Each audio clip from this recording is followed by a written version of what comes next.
I greet you in Jesus' precious name. It is Monday morning. It's the 11th of December, 2023. And this is your friend, Angus Buchan, with a thought for the day.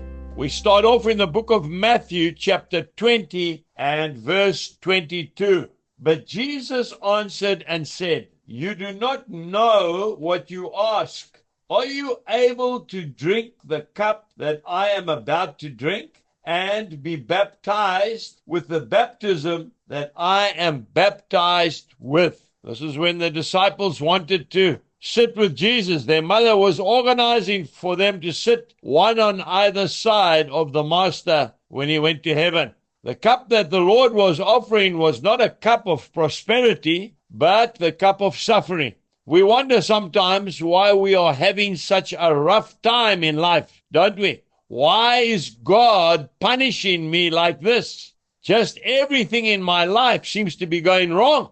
We thought that when we come to Jesus, all our problems will cease. But you see, that's not the truth. The truth is, when we come to Jesus, He will walk with us through our fiery trials. We can only really feel for and help folk when we have been there ourselves. Then we have the love, the compassion, and the understanding that people really need to help them and to heal them when they are suffering. I read a beautiful poem out of Streams in the Desert, that lovely devotional, and it goes like this. Once I heard a song of sweetness as it filled the morning air, sounding in its blessed completeness like a tender pleading prayer. And I sought to find the singer where the wondrous song was born, and I found a bird quite wounded, pinned down by a cruel thorn.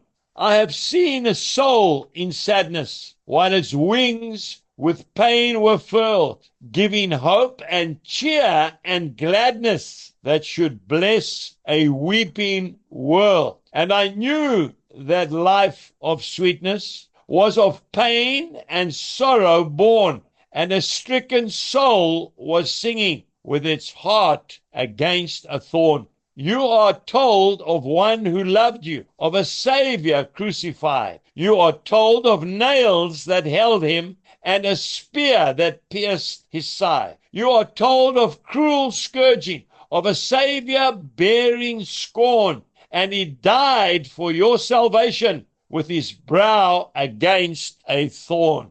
You are not above the Master. Will you breathe a sweet refrain?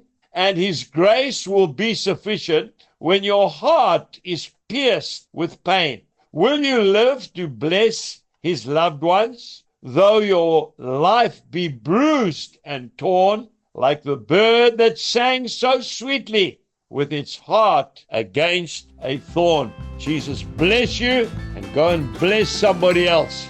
Goodbye.